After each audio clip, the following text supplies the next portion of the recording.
Hello viewers, एक बार फिर आपके सामने हाजिर हैं और आज का टॉपिक है हमारा साइप्रस के टॉपिक के ऊपर। साइप्रस एक आइलैंड है जो कि डिवाइडेड आइलैंड हो चुका है अब तक। इस आइलैंड के अंदर मिक्स कम्युनिटी, मिक्स नेशंस एक साथ मिलकर रहते थे, लेकिन 1960 के अंदर टर्किश नेशन, ग्रीक नेशन और कुछ और नेशन मिलके इस आइलैंड पे राज किया करते थे। लेकिन क्या था, रेसिज्म और लिसानियत की बुनियाद के ऊपर एक बार फिर लड़ाई झगड़ा स्टार्ट हुआ 1960 के अंदर।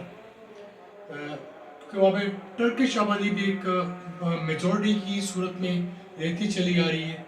एक लिसानी फसादात स्टार्ट हुए जिसने 1974 के अंदर एक क्लैश की, एक लड़ाई की शक्ल इख्तियार कर ली, जिसके अंदर खून रेजी हुई। टर्किश नेशन की ट्रुप जो रहते थे इस आइलैंड के ऊपर, और जिसकी वजह से टर्किश आर्मी ने, तुर्की की आर्मी ने वहाँ पे इंडक्ट किया और वहाँ से टर्किश नेशन को, टर्किश लोगों को वहाँ से निकाला, उनको आज़ाद कराया। फिर क्या था कि ये 1986 के अंदर ग्रीक साइप्रस अलग हो गया और इसी तरीके से टर्किश साइप्रस अलग हो गया। ये थोड़ी सी हिस्ट्री है।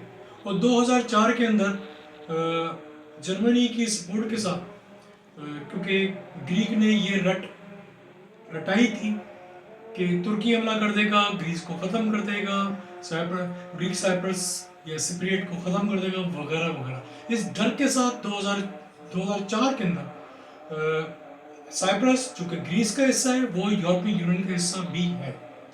अब ये एक आइलैंड दो हिस्सों में डिवाइड हो चुका है, जो कि एक बहुत बड़ा तनाज़ा है।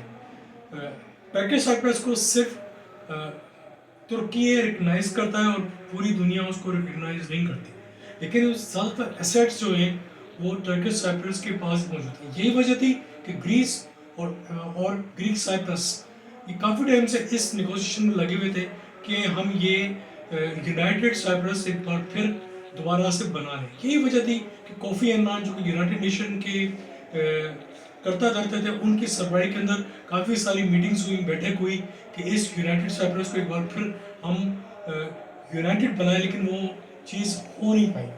तो आज वो चीज़ एक बार फिर टेबल टॉप का हिस्सा बन चुकी है।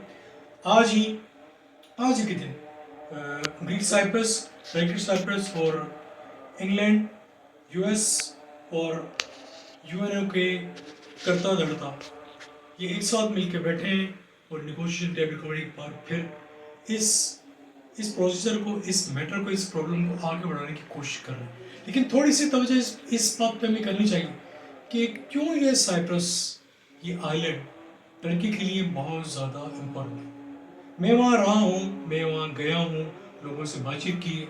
दिफाई निज़ाम से, दिफाई नुक्ते नज़र से ये एक बहुत बड़ा पॉइंट है, चेक पॉइंट है, जिसको तुर्की अगर खोता है तो वो अपने मुल्क की सॉवरेनिटी को, मुल्क के दिफा को कॉम्प्रोमाइज़ करेगा।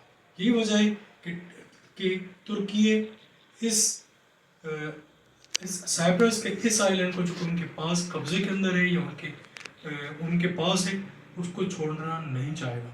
यही रट है टर्किश साइप्रस के या तुर्की नेशन की, कि आप इसको टू नेशंस के ऊपर डिवाइड करें, कि एक तरफ तो टर्किश नेशन रहे और दूसरी तरफ ग्रीक साइप्रस वाले आज़ादी से, खुद मुख्तारी से दो नेशन आराम से ज़िंदगी गुजार पाए।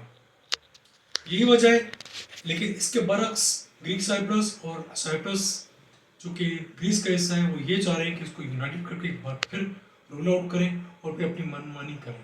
ये हो नहीं पाएगा, चाहे कुछ भी कर लें, टर्की के अंदर गवर्नमेंट आती रहे, जाती रहे, लेकिन ये उनका एक पिन पॉइंट है, एक सेंसिटिव पॉइंट है। अगर इसको किसी ने छेड़ा तो वो इसके ऊपर टर्किश इस चीज़ के ऊपर कॉम्प्रोमाइज़ नहीं करेंगे, क्योंकि अगर उन्होंने इस टर्किश साइप्रस को कॉम्प्रोमाइज़ किया तो वो इस तुर्की के बहुत सारे हिस्से को खो देंगे।